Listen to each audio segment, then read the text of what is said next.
Come and join us. Andy Whing.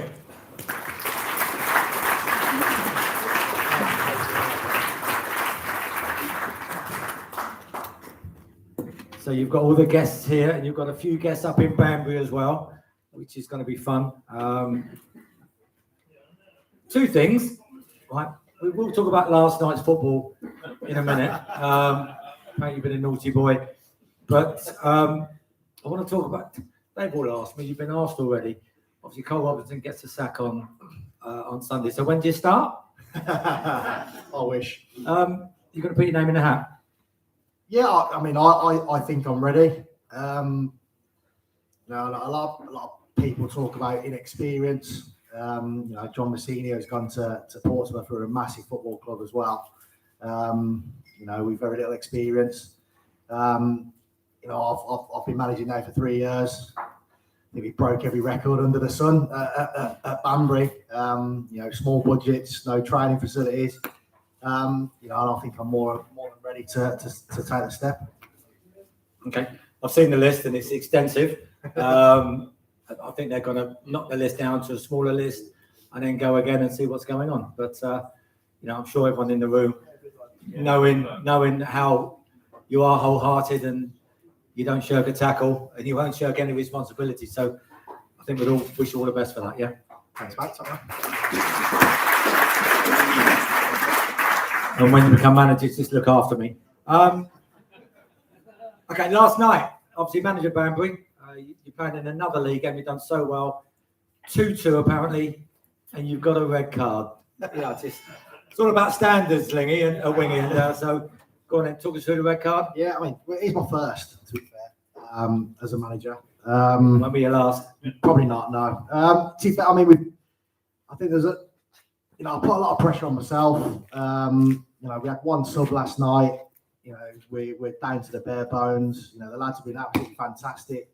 Drawing the game 2-2. I've seen it back, so I'm not lying. We should have had a Stonewall penalty. I'm telling you now, VAR would have been all over it. And it was a Stonewall penalty. Our lads been pushed over in the box. 20 seconds in the same kind of phase. There's been a shoulder to shoulder in the middle of the pitch, and he's given a free kick to them. And I'm thinking, how can you give that when you haven't give that? Said a few words. I don't think I was my words. I think it was the way I kind of approached him. I think apparently, should have been a yellow card maybe, but he sent me off and I had my marching orders. Unfortunately, your first red as a manager, but not as a player. No, I don't. I think I got 2, 3. Sorry, as a player. Yeah, 1 for Oxford. Anyway, we'll get on to that on page 2. Don't worry. Well, let me take you back. Let me take you back to when you were a kid, growing up in Birmingham. Obviously, tell by your accent, you haven't lost that. Still in Birmingham? Still living there? Yeah, still live. Not far from the airport. Obviously, Oxford, Banbury. It's not far. So, it will always be my base wherever I end up in football-wise. I think Birmingham will always be my home and my base for my family and my children. Did you always want to be a footballer? Because, I know I did, and most of the people in this room, apart from that gentleman there, but no, always want to be a pro footballer? Oh, yeah, absolutely. I mean, football's my life, my family, all big Aston Villa fans, every single one of them.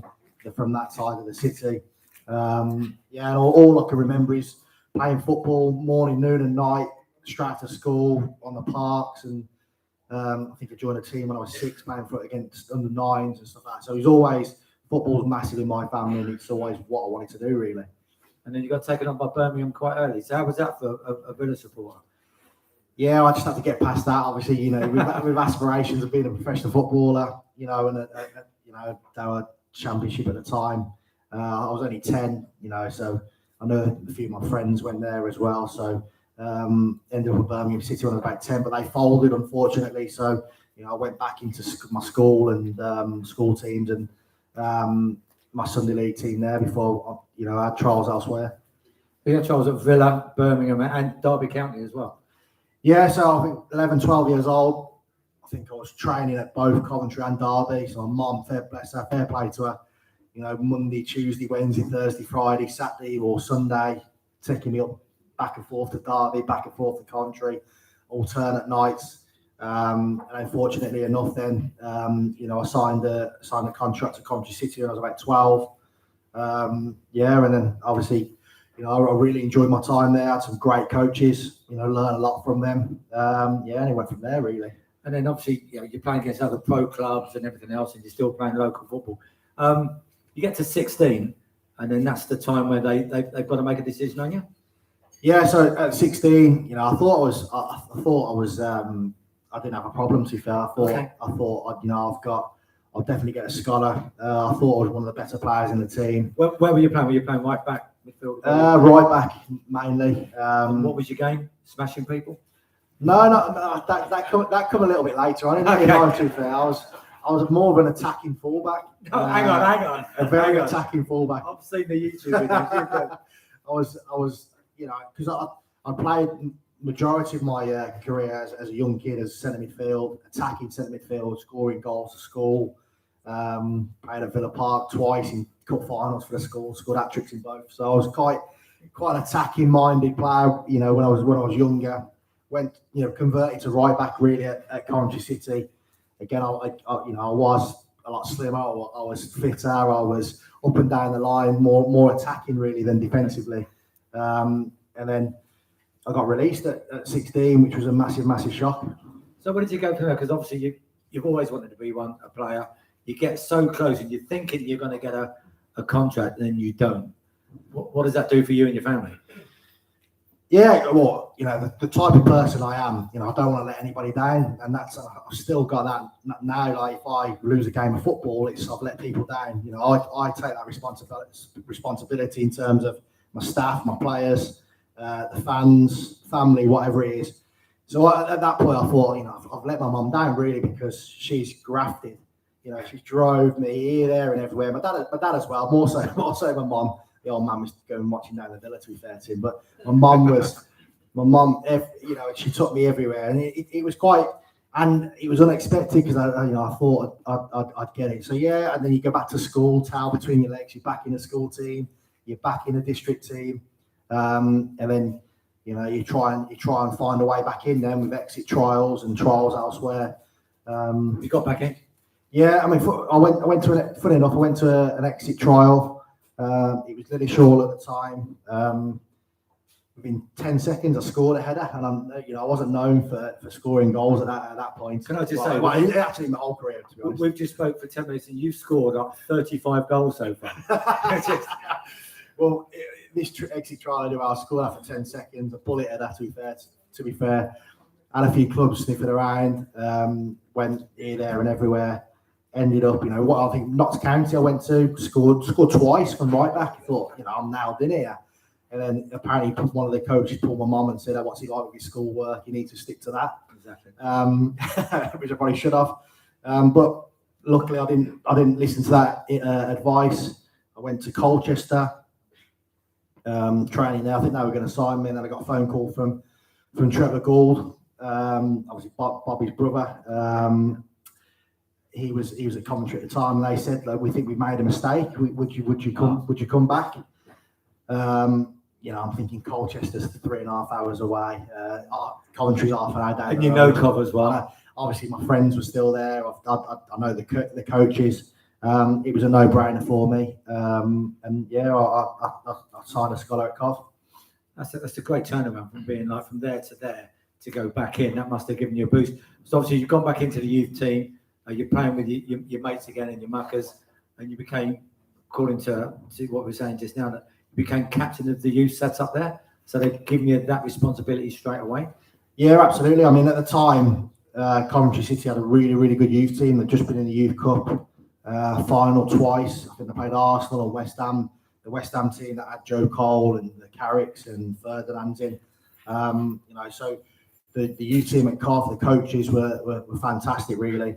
I think because back then, Cov had a massive Scottish connection. So we had obviously Gordon Strachan was the manager. Gary McAllister was players.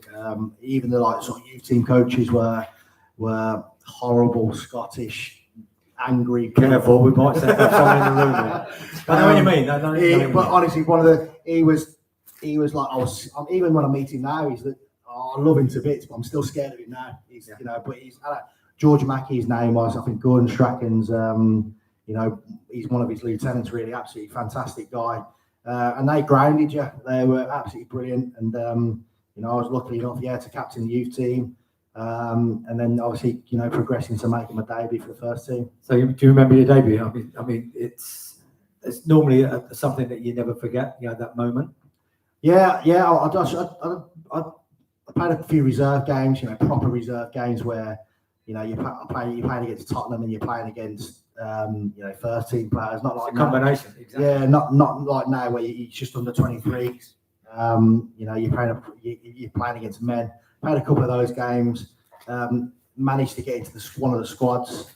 Didn't really expect to play. On a Friday night, I was in a social club exactly like this in Birmingham. Hang on, what? Before the day before, the night before. Obviously, I wasn't drinking. You know, I'd only have like a Coke or something. But you know, I just didn't expect to. I was in the squad, but didn't expect to play. And obviously turned up the next day, an hour and a half before kick-off. Obviously, my name's you're starting, which I think was a blessing really, because I didn't overthink it, because I'm an overthinker. I don't sleep. Like this morning today, I've slept 3 or 4 hours because of last night. You know, I just think about the game, and you weren't worried about today. And this obviously, so you know, it was great. I was just thrown into it, and you know, played really well. We lost the game 1-0, I think. Burnley beat us 1-0 at Highfield Road. But then I managed then to get into establish myself in the first team. So who was your gaffer then? Gary McAllister. He was player manager at the time. You know, unbelievable player. I've heard a lot of good things about him in the game. And, as a player, different class. But what as a manager? Well, I think the best managers for me have always been the best people. You know, he's just a real nice guy. You knew where you stood with him. You know, obviously a top player. You know, he must have said pass in his Scottish accent about 3,000 times in a game, because that's the type of play he wanted. You know, didn't want long balls, channel balls. He wanted, you know, everything to feet. And if Gary McAllister asked for the ball, you pass it to him, don't you? Yeah, so he was brilliant, to be fair. You signed pro, obviously, because you made your debut when you were 18, and then you signed pro. Big day for you? Big day for the family? Yeah, again, my mum was there in that as well. I didn't have an agent at the time. It was me, my mum, and Gary McAllister sat in a room, and this is what, you know, it's a bit different these days, you know, with all these add-ons and God knows what. It was just like, you know, because I trusted him. I was like, I trust him, you know, because he's given me an opportunity, and he said, this is what you're on. Brilliant. You know, if you do this and this, you know, you could progress to that. I was like, perfect. You know, I was just happy to take that and trust him with you know, with my future, really. It's great because you took your mum with you. I took my mum when I got released by Chelsea, and I rang my mum and said, down the phone box, by the way, no mobiles and those. And I rang my mum and I said, Chelsea want to get rid of me? Oxford want me? What do you think? She said, Oxford, we go shopping. Me and your dad go shopping at the Westgate. Signed for them. They love the Westgate. So I said, thanks, mum. So drove up the A14, signed, haven't left. Brilliant. Must tell her. Well, can't tell her now, but I mean, when she came up, she said, I said, this is the Westgate. Love your mum, mate. The most important people in your life. Absolutely. So obviously signed pro. You must have done well, because your squad number went from 40 to 2. So therefore, you know that you got a chance in your career there. Yeah, absolutely. I think Bats Quinn, who played for Oxford United as well, I think he was the right back just before me. Craig Peed, who's my assistant now at Banbury United, he was, you know, around that age. So for me to get, you know, the sort of number 2 shirt, you know, establish myself at 18 years old, you know, as a fullback in the Championship, you know, at a big club, you know, that was a great moment for me. And and obviously went on to play quite a bit of games for him. A few injuries though, because we were talking about earlier about different injuries and different players get. You were quite unfortunate to get quite a few injuries in that time. Yeah. I thought I had a hernia operation, you know, which is pretty common. You know, probably just overuse injuries, especially the position I played.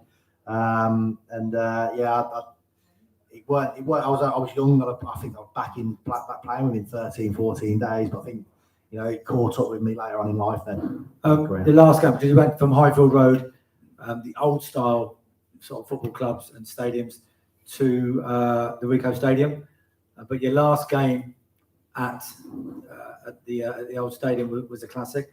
I don't know whether did you win or lose? Won. You won, and you scored the last goal at that stadium. Yeah, it was unbelievable stadium, proper old school. Everyone's on top of it kind of stadium. Like the Manor. Yeah, absolutely fantastic stadium, fantastic memories. Great atmosphere, an old school stadium. That always has the best atmosphere. I think it was the last but one game of the season. We needed 3 points. We had a poor season really. We're near the bottom of the league. We needed to win one of the 2 remaining games. So it was a big game for us anyway. It's blue skies, 30 degrees, beautiful day for football. Jimmy Hill singing playoff Sky Blues. It was just a proper old school. Can I stop you there? Jimmy Hill singing. What a great day that is. Just an unbelievable day. And I think we're 4-0 up at half time. I think 4-2. I think got back to that. I've come on. My first touch, I've scored. I think we ended up winning 6-2. And luckily enough for me, I scored the last ever goal at Highfield Road, which is great because it's a memory. I get told about it all the time. I get reminded about it all the time. I don't need reminding because I tell everyone anyway. But it's great. You watched it this morning before you got here. Yeah. I always remember that night at a housewarming party as well. And I must, to impress everybody, I must have had it on repeat a million times. Watch this goal. And it's been every time I do an interview or anything like that, it's always been brought up. And I'm really privileged to have that, in my history, really. Just want to talk about the celebrations. You've scored. I watched it this morning. YouTube, it's great. You've scored and you've gone to the crowd and you've gone down the line and high-fived everybody. Talk us through that. Yeah, again, it's one of them. Obviously, I came on. I've put it in the top corner, and then pandemonium. And then I was surprised as anybody. Just the atmosphere was unbelievable, and I just ran round the obviously the back of the goal, high-fiving everyone, and I think my family and that were in the far corner, so they've kind of ran to them as well. So yeah, it was a great day all round. Means you're hoping that nobody else scores. Yeah, pretty much. Final whistle. Absolutely. Exactly. Good days. And then you ended up stopping at the new stadium, but then you didn't get much of a game, and you ended up going out on loan. Went out to Brighton. Yeah, so we obviously moved into the Rico. You can tell the problems I've had since in terms of they've been in the Rico, out the Rico, and playing here, there, and everywhere. So it was never plain sailing. It's kind of a soulless bowl, really. No real. Sounds familiar. No real connection with the supporters. Pretty similar. It was the atmosphere wasn't the same. And to be fair, I've been back recently, and it's a lot better now. I think the crowds are starting to get back. I think there's a lot more. To look forward to for Coventry supporters, because they feel they're at home now. But I didn't play too much. I was kind of in and out then for the next season or two. Then went on loan, I think, midway through one of those seasons to Brighton. And then you ended up signing for Brighton full time. And good times down there, because the first year you got player of the year as well. So you've obviously gone in, all guns blazing. You're attacking right back still? Yeah, I was, to be fair. I'm not taking the mickey, by the way. I dare it because you're harder than me. Not at all. I love my time down in Brighton. The closest water I can see is a canal down the road from Birmingham. So when I moved down there, I wanted to be smack bang right on the sea. Beautiful place to live. Was in League One at the time, same as obviously what Oxford are in now. Really enjoyed my time. The lads were great down there. Played some really good players. As a bit different to Coventry City. Coventry City just come down from the Premier League. I played with some really experienced top players. Irish internationals, ex-England internationals. Brighton were quite young, and a lot of the players were from Brighton. Ray Wilkins, his brother Dean Wilkins, was the manager. He was a top coach, one of the best coaches I've worked with. Not so much manager. I think that's where he probably failed a little bit in terms of his management skills, but an unbelievable coach. We had a really young team, and I was relatively young as well in that time. So I just felt you just go somewhere you fit in. Loved my time down there. Really had some really good days, and obviously that I got player of the season there. I think we stayed up on the last game of the season in 1 year. We're nearly getting relegated to League Two. you know, and from then the club have just gone up and up and up. Obviously, moving to a new stadium now in the Premier League. You know, a fantastic rise for them as well. That's good. Did say that you had a possible move because you were doing so well to Leeds. Leeds United came in for you. So apparently you went up and had chats and stuff and just went a little bit wrong. So what happened? What was the reason? What you did obviously Leeds, massive football club. You know, when you play there, you know it's a big football club. You know, they're marching on together. You know, when you come out the tunnel, you think, this is a massive football club. You know, so I was my contract was up at Brighton. I'd been offered a new one, but you know, when Leeds United come in, it's a massive football club. And when I had talks, it was all going well, I think, but there was me and another right back. I think I had 11 yellow cards. I think possibly a sending off in that season. You know, I played 45 games, so I'm thinking 1 in 4 went bad for a defender. You know, yellow cards. So I'm thinking that's not a bad record. You know, and they went with the more cleaner right back who doesn't make a tackle. And I think he only played a 1 year there. But then I signed another 2-year contract at Brighton to stay there. Gus Poyet came in at Brighton. I've had dealings with Gus Poyet as well. He's all right. Strange one. For me, he's a strange man. You know, you remember Gus Poyet? Yeah. Again, he come in. You know, very good coach. Changed the way I played as a fullback. Changed the way we kind of played. Brought a lot of foreign players in. You know, I think I had another hernia operation. I'd just come. The manager got sacked, and he come back in, and I was still not fully fit, and I've been thrown into the team. I think we played Southampton, Leeds, Norwich, and all 3 of them were the top 3 in the league. We beat Southampton. I think we lost to Norwich and Leeds. And then my time was up then, really. Brought a right back in straight away, a Spanish right back who went on to do well for the football club, to be fair.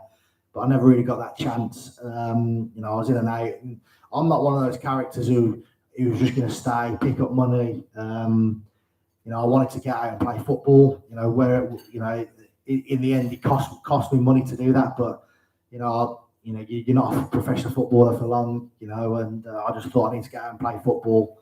And you know, I had a couple of loan moves from there. Then you went to Orient. That was a good move for you. Yeah, I mean, I think first I went to Chesterfield for 15, 16 games. Had a bit of a disaster to be fair. That's why I crossed it out. I thought I won't mention Chesterfield. I don't know if anyone's been to Saltergate. That was their old ground. Funny enough, I played the last game of the season there. But I think we were 2nd or 3rd in the league. When I went, we finished outside the playoffs. When I left, it was just one of them disaster seasons. John Sheridan, I don't know if anyone's come across him as a manager. He you know, he can put the shouts at everybody. You know, he wasn't a great dressing room at the time. You know, Robert Page, the Wales manager. You know, I played with him at Coventry. I played with him then at Chesterfield. You know, nothing. You know, he just wasn't right. It was a good training room, but it just wasn't right. And then I went back to Brighton. And the next season, I ended up at Leyton Orient, and that was the opposite. Loved it. Russell Slade was the manager. We went from 19th to just outside the playoffs. FA Cup 5th round against Arsenal. Drew. Ended up playing them at the Emirates. It was a great season for us, and I really, you know, I was £150 I was getting paid a week. I know, like, you know, it's money, but you know, at that time, you know, players were earning £2,000, £3,000, £4,000 a week, and I just went there just because I wanted to play games. And I'm glad I did, because I absolutely loved it, to be fair. It got me back and got me moved to Oxford after that. So, look, that's where you learn your trade, isn't it? And such a wholehearted thing to say. I'm just not there for the money, but you've got all those experiences. You played at Highbury and everything else, and then because you're enjoying it and you're playing well, and people see that, you know, honestly, and that's why you signed for us. Eventually, in 2011, I will say I thought you had a tough start to the season. If you remember Whing coming in, we all went, you had some hair then, not much. Yeah, I think who's this lad coming in that looks like a Bleacher Beacon? I think I mentioned it on BBC Radio Oxford, and then you struggled. You did struggle, I think, in the first season. Well, early on, absolutely. I came in. Obviously, Chris Wilder. He'd he brought a lot of experience in that year. So Michael Dewberry and players, Capaldi, and because it was a second year into league after coming up from the National League. So he wanted to bring a bit more experience in. Came out, I think, pre-season. We went away. I think I had a couple of injuries, bad back or something. So I missed a little bit of pre-season. Coming to obviously the team. I think my first game was I played centre midfield against Rotherham away. I think we lost. And then I went back to right back the next game, and I was kind of in and out in between. There were, performance-wise weren't great. I think we're probably losing a few games as well, which didn't help. And like I said to you earlier, I remember doing something like this at the Kassam in one of the rooms upstairs, and that would have been me interviewing you. And it wasn't you heckling me, but it was someone from the tables, and I can't remember what it was. You obviously one man in a match. I don't think it was that. I'm not too sure, but I got heckled anyway. Basically said, I'm terrible or whatever it is. And from then on, I just thought, right, I've only just come in the door really. I've gone in and out. Yeah, I know I weren't probably fit enough. And I just thought, right, I'm going to prove you wrong. And then I felt like I did that season. There was that Swindon season where we beat them twice. I played. We can finish. Thanks for coming, Wingy. I should have started with that. They were great moments. Obviously, the club hadn't played them for so many years, and to win them games. 1 week I'm playing centre half, 1 week I'm playing centre midfield, 1 week I'm playing right back or whatever it is. And like I said, I was an attacking fullback. Yeah, you said that early in my career, and because of the injuries and stuff, I changed the way I played. I become more of a header and kicker, basically. Defensive midfield player. Yeah, defensive midfield. And I always thought it was the best position in the world because, I'd break up an attack. I'd make a tackle. I'd pass it to one of them.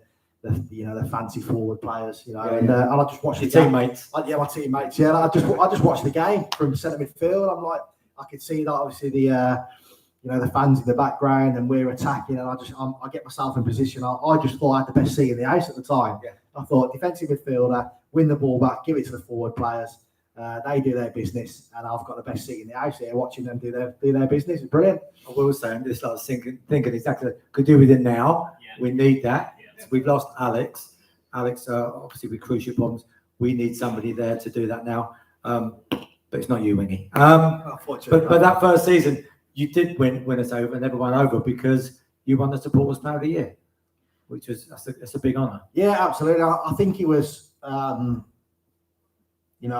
I said, I think I could play anywhere. I could play any competition. It was a Senior Cup game, whether it's a League Two game, FA Cup game.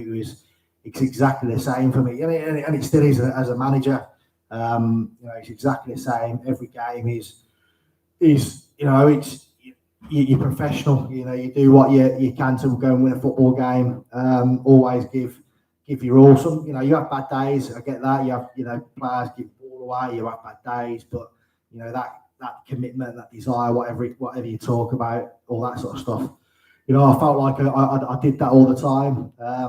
Whether quality wise sometimes was lacking. I thought early part of my career I was a different player to what I ended as my back end of the career. And injuries probably prevented me from doing things that I could, wanted to do in my head, but I couldn't really do that.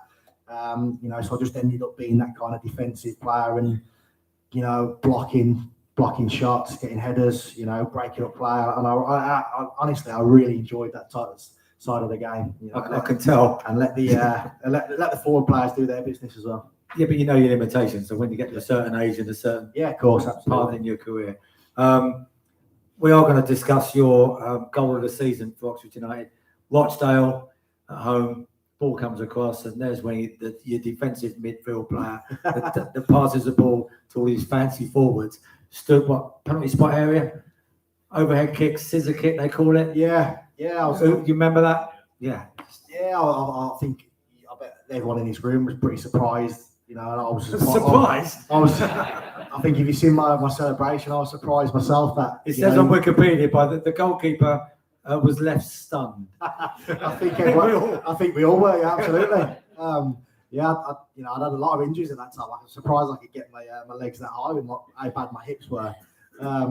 It was kind of a nothing game at the end of the season as well. It was just not. I think it was the last game of the season when it was just nice to top off the season with a high note, really. But you didn't score many in the program. We obviously scored 4,000 when you were a kid growing up. But the ones that you did score were important, weren't they? Yes, I only scored 6 in my career, but 3 of those were goal of the season. So a 50% ratio is not bad, to be fair. That is big time. So obviously the goal at the end of the season for Coventry, the last goal, that was voted goal of the season. Yeah, that was obviously the one for Oxford, and I scored another worldie at Leighton Orient as well. Is that on YouTube as well? Probably, yeah. I think you can find it. I'll show you. You've got it on your phone, that's not a problem. Jake White got injured a couple of times, so you ended up being skipper as well for Oxford United, but not for long. No, again, another privilege. Jay Wright was a brilliant skipper, to be fair. He was a top guy, really good football player, but he had the respect of the dressing room. He did everything he could for the players. He had obviously an injury, and then he had the privilege of taking the armband for a bit until I got sent off, I think, and then Chris Wilder took it off me. So yeah, I had it for a couple of games at least. I remember that tackle, actually. Did you get the red card when in front of the home dugout you chased the cross and smashed the guy? Was that the one? Yeah, well, I was a little bit late. I thought it was going to be. I thought maybe it was Tuesday. The game was on Monday, isn't it? And again, we had a corner. I bet everyone gets frustrated when you hit the first man. That happened. They hit the first man. I've got the fastest player who I thought in the world was running towards me, and I wasn't very fast myself. So I thought there's only one way to stop him here. Try and get the ball. I completely fouled at that, and it was right in front of the dugouts. So their bench was right up. I think Paul Cook was their manager. And I think you see Chris Wilder's reaction. I think he knew himself. Unfortunately, I was just a little bit late. I was in the commentary box up top, and I winced up there. I was out for 3 weeks. You hit him so hard. Then you retired. You retired from the game. You took over the youth with Leon Blackmore. Leon Blackmore's now is in charge at the moment with Oxford United in the first team. So you and him took over the youth team and did really well. You had a good bunch of lads, didn't you? Yeah, brilliant. I mean, obviously, first and foremost, I had to retire. I didn't want to retire. I was 31 years old. I wanted to try and give it as much as possible. But I think in 3 or 4 years I was at Oxford, I must have had 5 or 6 operations on my groins and my hip. I still need operations on my hip now to correct that, but that won't be for a long time. But I had a good conversation with obviously Michael Appleton at the time. Okay. I got obviously a lot of respect for him. What a fantastic manager. I had a conversation with him. Obviously, weren't going to offer me a new contract. Didn't think I'd get another contract elsewhere just because of my, the way my hip was or whatever. And that was tough at the time. But again, the good thing was, the first thing he said, I want to keep you around because you've been the way you are is what I want in and around people, which is brilliant. Obviously, it's kind of a, can I swear, like, a shit sandwich where, on 1 minute he's telling me I'm retiring, but then at least then I've got that kind of, thing in the background where I can play, I can coach. And then I ended up being an under-18s coach with Leon. We bought Shandon Baptiste in from college football. I think we sold him for £2 million or whatever it is. Canis Carroll as well was in that youth team, and we sold him for 1.5 million, I think, to Brentford. So we had a really good youth team. The youth team now are doing obviously fantastically well with the work that's been done. Dan Harris and my mate Stevie, who's doing the job now. Did you always want to be a coach, like, as a player? No, not really. It's totally different, isn't it? Yeah, absolutely. No, not really. I don't think I even thought about it. When you're a football player, you're pretty selfish in terms of you've got to look after yourself, look after you've got to be. You want to keep that shirt. That's all you're focused on at all, really. I didn't really give it a thought. Obviously you think you're always going to stay in the game. Your career goes so quickly. And when I had that opportunity, I just wanted to see what it was like. Enjoyed it. Obviously it's a massive learning curve. Learning on the job. Leon was brilliant. He still is. You had Michael Appleton. I had like Dave Zackley, who's still there now. The top people to learn from. Mickey Lewis. All these people who are Les Taylor. Fantastic people to learn from and watch. Be in meetings with, and I think I knew then. I think I enjoyed coaching. I enjoyed coaching the young players, and I still do. We've sold players on from Banbury. There'll be a few more going as well. And I really enjoyed that. But I always wanted to be a manager, and I probably wasn't ready then. I've had a lot of experience in the last 5 or 6 years in coaching 18s, 23s, assistant managers, assistant manager and manager now. I think I've progressed in all of them roles, and it's nothing. That's all I want to be now. I mean, you've ticked all the boxes. You've started there, and you've gone there, and then you did so well. Have done so well with Banbury. It's a massive season for you last season. You've gone up, and now you're holding your own and doing so well in the National League North. Yeah, absolutely. I mean, I know people talk about inexperience and stuff like that. To be fair, when I first went into Banbury, I've not been a manager before. You see it, but then until you're in there, you don't really know what it's like, and you kind of learn. You learn on your feet, so to speak. And that it was kind of a weird time, obviously the COVID time, but it was great for me. I played like 12, 13 games. We had 19 players. I'd say 11 weren't good enough. Probably more than that, but it was a great learning curve for me. So then obviously COVID, and I learned a lot. Learned a lot from that time. A bit like Michael Appleton did when we got promoted to League One. He started the season before in January, and mine was exactly the same. In January of that year, we got promoted the next season, but in January, the planning started there, and my recruitment was right. Everything, I've gone into Banbury and there's nothing there. There's not, the chairman's doing the scouting. Whereas now the football club is on a different level. We've got, head of recruitment, scouts, you name it. We've got, so, we've basically changed the whole football club. In that time, we learned a lot, brought players in, and then we've sold players to League Two, sold players to National League. So we got a recruitment spot on. Got Banbury to the best ever league position they've ever been in. FA Cup got in 2 years. We got to the first round of the FA Cup for the first. I think it's only happened once before in their history. We've done it twice in 2 years. FA Trophy, furthest we've been. So every kind of record. I think unbeaten run, 19 games, points tally in the season, goals, everything. We've sold players. So everything we've kind of done in 2-3 years is been brilliant, to be fair. And I've learned a lot. There's probably a lot that people don't see that you do. I've got 2 other jobs. I work 6 days a week. I've got 3 young children. I work 3 nights a week, 4 nights a week. It's pretty relentless. I'm absolutely knackered, to be honest with you. But I'm doing this because football's my life. I want to do it full time. And I wouldn't say I'm enjoying it at the moment because it's tough, it's relentless. But I'd love, to get that opportunity to go full time. I think I'm definitely ready for it anyway. Okay, that's fine. I've just got the chairman on the line. What sort of manager are you? Are you Michael Appleton? Are you nice and quiet? Not obviously because you got a red card last night. I'm on about, are you in the change rooms? Are you? Do you know your players inside out? Do you know which one needs cuddling? Do you know which one need a rocket? It's one of them, because some managers don't, and they struggle. But obviously, I think you do. But what sort of manager are you? Yeah, I think you have to be that kind of manager. Obviously, I've played under some fantastic managers. I've learned from them. I've played with players who've now got onto managers.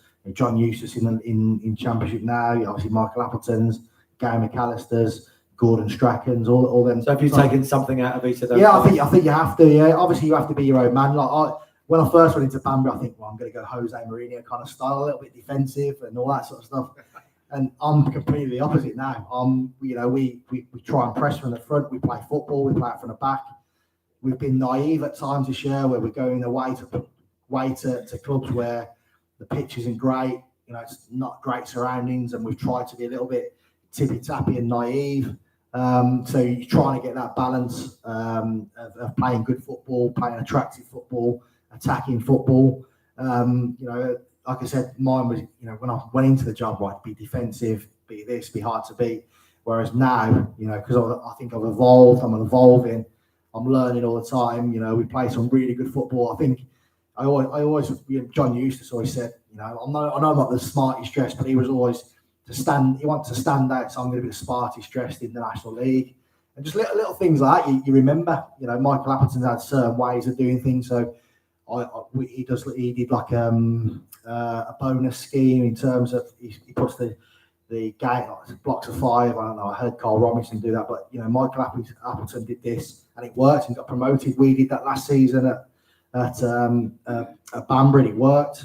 So all these little things. Obviously, I'm my own man, but then you take bits from everybody else. But like I said before, if you're not a good person and if people don't respect you and you're not nice to people and you're not humble, they're never going to play for you. 100%. So I think the main thing is, you've got to treat people as you want to be treated yourself.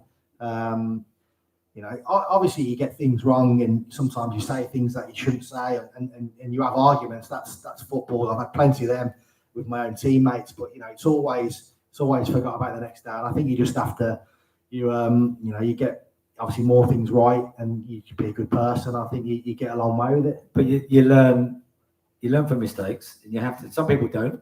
They go on and on, but you learn from mistakes and you become a better person, as you say. Ladies in the corner nearly crying over there, by the way. It's like, it's an emotional time because you're in charge of all these guys. Yeah. But these guys come to you to play football. It's not just football. They want to make a career. Some of these kids. Yeah. You've taken Slavy, you've taken James Golding as well on loan. So you've helped Oxford United out already by taking these youngsters to make them stronger, better players, and they all come back to us and go, they've loved you, and they do love their time with you. Yeah, absolutely. I mean, we, relationships like that are massive for not only us as Banbury, but Oxford as well. Oxford killed me last night. I could only play Slavy for 60 minutes. He scored on the 60th minute. And we've got a couple of lads from Stockport County, young lads, and the environment's great for them. Well, we think the environment's great for them to go and learn, to be better. We'll continue to do that as much as we can. Brilliant. Nice one. We can sit here for another hour and a half, I tell you. I'm going to just go around the room and then a couple of questions from the floor. None of them will be about management. Any questions? Anyway. Here's the stickiest floor in the world. Hello, Andy. Thank you. Not about management then. Right.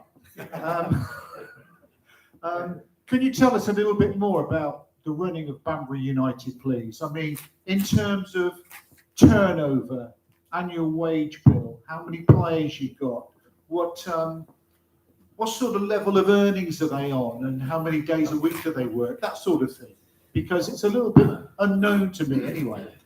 Yeah, obviously we're part-time, so basically that is a training session or a game on a Tuesday night, a training session on a Thursday evening, and obviously a game on a Saturday. It's I'd say budget. I'd probably say you're looking at probably 200,000 a year. I'd say around about that. You've got in the league above, you got 1.5 million. You're probably 3 million. Then League One, you're looking at 5 million less, or 2 million. This is a year. This is squads or whatever. So we're obviously. It's a lot better than what it was last season. We had a small budget last year, relatively small budget this year. There's 5 or 6 full-time teams in our league, so we're competing against those as well who are full-time, and we're, our lads work in the day. yesterday I'm working at 6 o'clock in the morning, and I don't get home then last night till 12:30 at night. And the players are doing that as well. It's tough. So I've got full respect for them. The players who do that. We haven't got a training ground. Everything's at the ground. We haven't got any gym facilities. Look, sometimes I have to call Oxford United and say, can we train at your training ground on the cages they've got down there? Or we're trying to find places, no training facilities in pre-season. So everything got to be right. Halfway there. We're trying to change the sort of physio department, national. We've introduced that analysis. We've introduced all this. The club didn't have this before. Pre-match meal on a Saturday before the game. All these little things. I would take these for granted. Everybody else, don't you? To sustain. So little things like that. The club are trying to quickly port our own football through the door in terms of gate receipts, sponsorship. Make up first round, and the year before was on. That brings a revenue into the football club. So Thanks, mate. Question here. Just all the warehouses around the ground. For another year, I think, and then they'll have to move out. There's no facilities in Banbury at all, facilities wise. So where they might have to share it with someone in terms of. Wingy, how impressed have you been with the young players Banbury have had on loan this year, including those from Oxford United? And how do you go about finding them and persuading the clubs to let them come to you? Well, we haven't got a youth team or a 23s and obviously because we had to take Slavia off, I used the loan market really well. Obviously my relation with the 19s, I had no choice. He was too good. So we have to build up those relationships. 2 players on loan for pretty much free, really. We pay their expenses. Now we've got 12, 13, 14, 15 players, or 15, 16, and then obviously some your Lundströms from out of. So that's what we kind of do, really. We have a good core players who are either on contract or non-contract, and then we go and look for loan players in terms from Oxford, from anywhere else. I think most non-league clubs do that, and they've got the same sort of makeup. Do you still join in training? I don't, to be fair. I've become quite lazy. I do like, just watching. No, to be perfectly honest, I love coaching. I love managing. Now and then I do get my boots on for a five-a-side.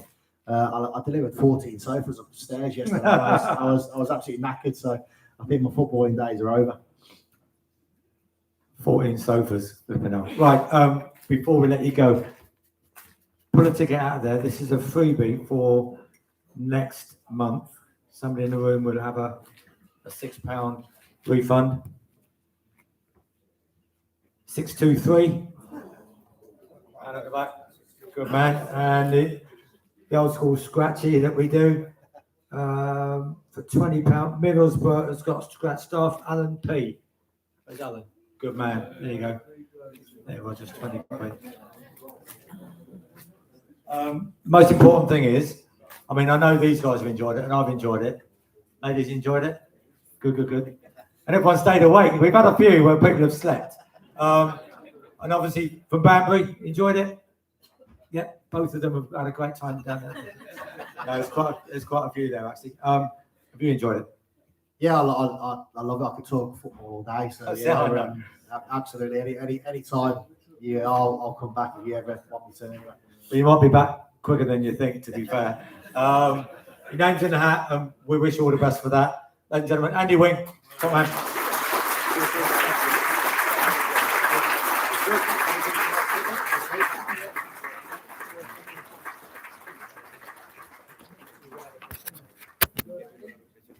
And hand it back to Dodgy Roger.